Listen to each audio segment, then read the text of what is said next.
Alors bonjour à tous, on va étudier dans cette vidéo quelques généralités sur ce qu'on appelle des systèmes linéaires et nous allons voir une première méthode pour résoudre de tels systèmes qu'on appelle la méthode de substitution. Donc déjà, qu'est-ce que c'est qu'un système linéaire? Alors, un système linéaire, c'est ce qu'on appelle aussi un système d'équations. Ici, euh, un système linéaire de deux équations à deux inconnues. On va donner un exemple tout simple. On va dire, par exemple, 5x plus 3y égale 2. Ça, c'est notre première équation.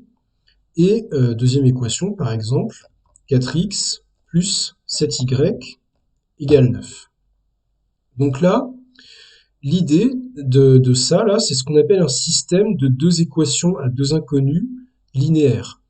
Linéaire, pourquoi? Parce que chacune des équations est une équation de droite. Ensuite, du coup, là, l'idée de résoudre un système linéaire, ça va être de trouver des réels x et y qui satisfont en même temps chacune des équations. C'est-à-dire que là, avec une seule des deux équations, 5x plus 3y égale 2, sachant qu'on a les inconnus x et y, là ici, si j'avais uniquement cette première équation, en fait, on aurait une infinité de valeurs possibles pour x et y, puisque en fait, ça pourrait se représenter géométriquement par une infinité de points formant une droite. Ici, on rajoute une deuxième équation qui va finalement nous contraindre à choisir x et y de manière plus restreinte. Et là, ici, l'idée, c'est de trouver donc des valeurs de x et y qui donc vérifient les deux équations en même temps. Alors, justement, ici, pour trouver là où les solutions eh bien, d'un tel système, on va utiliser une méthode dite de substitution dans cette vidéo. Donc, la méthode de substitution, qu'est-ce que c'est?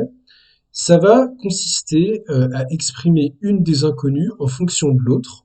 Donc là, à partir d'une des deux équations. Donc ici, par exemple, on peut prendre la première équation, 5x plus 3y égale 2. Ensuite, on va choisir une des inconnues. Donc par exemple, on peut choisir y, et on va exprimer y en fonction de x. Donc là, réfléchissons. Ici, allons-y. Là, pour l'instant, on fait un petit travail à part. On va isoler y en fonction de x dans cette première équation. Donc là, 5x plus 3y égale 2, à quoi c'est équivalent? Eh bien, ça veut dire que là, 3y, ça nous fait donc 2 moins 5x, si on passe le 5x de l'autre côté. Et donc, ça, c'est équivalent, si je divise par 3 des deux côtés, à y est égal à 2 moins 5x divisé par 3. Donc là, ça, c'est la première étape. On a choisi y à exprimer en fonction de x à l'aide de la première équation. Et maintenant, qu'est-ce qu'on va faire? On va utiliser cette information-là pour justement avoir dans la deuxième équation une seule inconnue au lieu de deux. Donc là, ici, si je reprends cette équation-là, 4x plus 7y égale 9. Ici, je connais y en fonction de x. Donc au lieu d'écrire y, je vais remplacer l'expression de y en fonction de x. Donc là, c'est ce que je fais. Le y, à la place, je dis que c'est 2 moins 5x divisé par 3. Comme ceci. Et là, ça, on sait faire depuis la quatrième. Depuis la quatrième, on sait que ça s'appelle une équation du premier degré à une inconnue. Donc là, ce qu'on fait, on va développer et on va isoler le x. Donc, allons-y. Alors, ici, on va développer. Donc, 4x plus, donc ici, je vais avoir 14, puisque c'est 7 fois 2. Ensuite, moins 7 fois 5x, donc ça fait moins 35x. Le tout divisé par 3 est égal à 9. Là, on va réduire au même dénominateur. Donc ici, 4x, c'est 12x sur 3. Donc 12x sur 3, alors j'ai oublié le x. 12x sur 3 plus 14 moins 35x sur 3 est égal à 9. Donc là, après, donc 12x moins 35x, donc 35 moins 12, ça nous fait donc 23. Et donc ici, ça nous fait donc moins 23x plus 14, le tout divisé par 3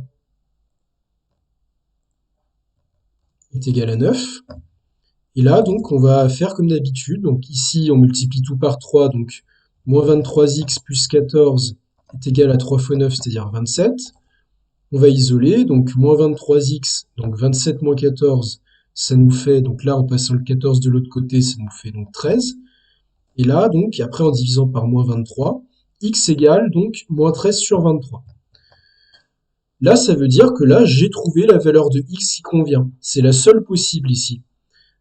Puisque on a utilisé la première équation pour exprimer y en fonction de x, et en utilisant cette expression dans la deuxième équation, on a obtenu une équation uniquement en fonction de l'inconnu x, et là on a vu qu'il y avait une unique solution pour x.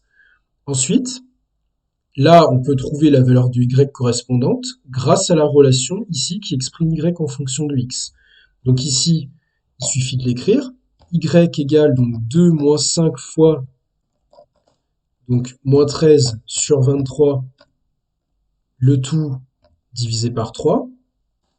Là, donc il suffit de faire le calcul de fraction. Alors pour aller plus vite, on va le faire par logiciel.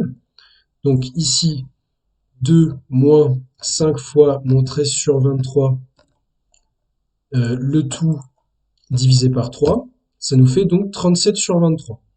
Donc ici, après calcul, on va trouver 37 sur 23. Donc là, ici, on a fini le travail. Ici, on a trouvé les valeurs de x et y qui satisfont simultanément ce système d'équations. Donc ici, là, on conclut. On va dire la solution du système. Donc, on peut noter la solution S, ou l'ensemble solution du système, pour être plus précis. Donc, l'ensemble solution S du système est, et là, qu'est-ce qu'on va écrire? Donc, on va écrire S, et là, ici, au lieu d'avoir un réel, ici, on a un couple de réels. On a le couple XY avec les bonnes valeurs. Donc, moins 13 sur 23 pour X, on commence par X, c'est la première inconnue du système, et Y, c'est la deuxième inconnue du système, 37 sur 23. Là, du coup, on a fini. Ça veut dire que là, si je remplace X par moins 13 sur 23 et Y par 37 sur 23, je vais avoir ces deux équations simultanément vérifiées. On peut le vérifier. Par exemple, si je fais 5 fois moins 13 sur 23 plus 3 fois 37 sur 23, si on ne s'est pas trompé, on doit trouver 2. On trouve 2, donc c'est bon. Ensuite, 4 fois moins 13 sur 23, plus 7 fois 37 sur 23. Et donc là, on doit trouver 9 si on ne s'est pas trompé. On trouve 9, tout va bien, on a résolu correctement notre système. Donc, je m'arrête là ici pour cette vidéo. Et dans une autre vidéo, on verra cette fois-ci comment on peut résoudre un système de deux équations à deux inconnues à l'aide de la méthode dite de combinaison.